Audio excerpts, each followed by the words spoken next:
Hello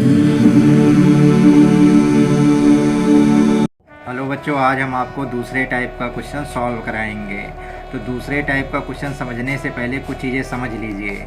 जैसे मान लीजिए x is equal to A cos Z लिखा हुआ है। x इज इक्वल टू क्या लिखा है? ए कॉस जेड। तो अगर इसको डिफ्रेंशिएट अगर हम करना चाहें तो विद रिस्पेक्ट टू जेड करेंगे, क्योंकि कॉस के साथ में क्या लिखा है? जेड। तो x आपका किसका फंक्शन है? जेड का। तो ये D X upon D Z निकलेगा। अगर मान लीजिए suppose that y is equal to A cos X लिखा है, तो y किसका फंक्शन है? x का।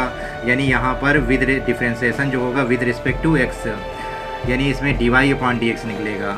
मान लीजिए x is equal to A cos T लिखा है, तो x किसका फंक्शन है? t का। तो अगर मैं इसको डिफ्रेंशिएट करूँगा तो किसके रिस्पेक्ट में करूँगा? विद रिस्पेक्ट टू t, यानी इसमें D X upon D T निकलेगा। फिर से सुन लीजिए, अगर x is equal to A cos Z लिखा है, यानी x किसका फंक्शन है? जेड का। यानी इसमें डिफ्रेंसिएशन जो होगा विद रिस्पेक्ट टू जेड होगा, क्योंकि x जेड का फंक्शन जो जिसका फंक्शन होता है उसके रिस्पेक्ट में डिफ्रेंशिएट करते हैं। y is equal to A cos X लिखा है, तो y किसका फंक्शन है? x का। यानी इसमें differentiation with respect to x होगा, यानी इसमें D Y upon D X निकलेगा। मान लीजिए x is equal to A cos T है, तो x किसका फंक्शन है? t का। तो इसमें differentiation with respect to t होगा, यानी इसमें D X upon D T निकलेगा। तो इसी पर बेस हम आपको क्वेश्चन सॉल्व कराने जा रहे हैं। देखिए, आपको दो क्वेश्चन हम दे रहे हैं, तो इन क्वेश्चन को हमको सॉल्व करना है, यानी इनको सॉल्व करके क्या निकालना है? D Y upon D X. इन दोनों क्वेश्चन में हमें D Y upon D X निकालना है। चलिए देखते हैं कैसे सॉल्व करते हैं।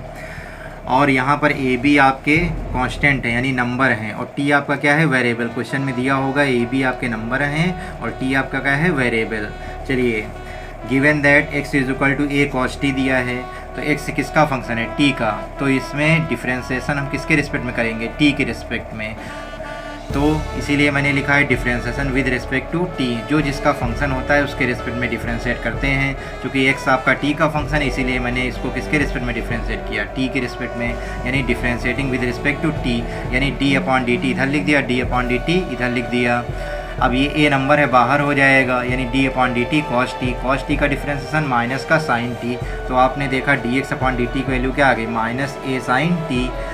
इसी प्रकार y is equal to B sine T दिया है, तो y किसका फंक्शन है? t का फंक्शन है। तो y को हम किसके रिस्पेक्ट में डिफ्रेंशिएट करेंगे? t के रिस्पेक्ट में, यानी d अपॉन डी टी इधर लिख दिया, d अपॉन डी टी इधर लिख दिया। b आपका नंबर है, बाहर निकल गया। साइन t का डिफ्रेंशिएशन cos t, तो D Y upon D T आ गया b cos t। अब देखिए, आपको D Y upon D X इस क्वेश्चन में निकालना है, तो D Y upon D X लिख लिया। अब D Y upon D X, numerator इसका क्या है? डी वाई, और डिनोमिनेटर क्या है? D x. तो न्यूमरेटर को मैंने डी टी से डिवाइड कर दिया और डिनोमिनेटर को किससे डिवाइड कर दिया? डी टी से। क्यों ऐसा किया? ताकि जो वैल्यू मैंने निकाली है इसमें यूज कर सकें। तो क्योंकि सॉल्व करोगे यही चीज़ आएगी, डी टी से डी टी कैंसिल हो जाएगा, D Y upon D X आ जाएगा। D Y upon D T की वैल्यू मैंने ऊपर निकाली है, कितनी निकाली है? बी कॉस टी, यहाँ बी कॉस टी लिख दिया। और D X upon D T की वैल्यू मैंने कितनी निकाली है? माइनस का ए साइन टी, यहाँ पर माइनस ए साइन टी लिख दिया। यानी और कॉस अपॉन साइन क्या होता है? कॉट। यानी आंसर आया D Y upon D X is equal to minus B upon A cot T. Next question देखिए, x इज इक्वल टू दिया है a ब्रैकेट में t माइनस साइन टी। मैंने अब देखिए x किसका फंक्शन है? t का फंक्शन है, यानी डिफ्रेंसिएशन जो होगा विद रिस्पेक्ट टू t होगा। d अपॉन डी टी इधर लिख दिया, d अपॉन डी टी इधर लिख दिया। इस d अपॉन डी टी को अंदर भेज दिया, तो इसका डिफ्रेंसिएशन 1, जैसे d upon D x x लिखा होता है उसका डिफ्रेंसिएशन 1, तो इसी प्रकार इसका डिफ्रेंसिएशन 1 और इसका डिफ्रेंसिएशन cos t, यानी D X upon D T की वैल्यू आई a ब्रैकेट में 1 minus cos T. And y is equal to दिया है a ब्रैकेट में 1 माइनस कॉस टी। y भी किसका फंक्शन है? t का। तो ये भी डिफ्रेंशिएट होगा विद रिस्पेक्ट टू t, तो d अपॉन डी टी इधर लिख दिया, d अपॉन डी टी इधर लिख दिया। d अपॉन डी टी को मैंने अंदर भेज दिया। ये नंबर है, नंबर का डिफ्रेंशिएशन 0 और कॉस t का minus sine t, minus minus plus हो गया, यानी D Y upon D T निकला a साइन t। अब हमको D Y upon D X निकालना है, क्योंकि तो D Y upon D X को मैं ये भी लिख सकता हूँ D Y upon D T upon D X upon D T. Solve करोगे यही चीज़ आ जाएगी। D Y upon D T की वैल्यू मैंने पुट कर दी और D X upon D T की वैल्यू पुट कर दी। ए से कैंसिल हो गया। इसमें हाफ एंगल वाले मैंने फार्मूले लगा दिए। इसमें साइन 2s का फार्मूला लगाया और इसमें कॉस 2s का फार्मूला लगाया। साइन 2s का फार्मूला होता है 2 sin x into cos x, क्योंकि साइन t लिखा है तो हाफ एंगल में कन्वर्ट कर दो, 2 sin t/2 into cos t/2।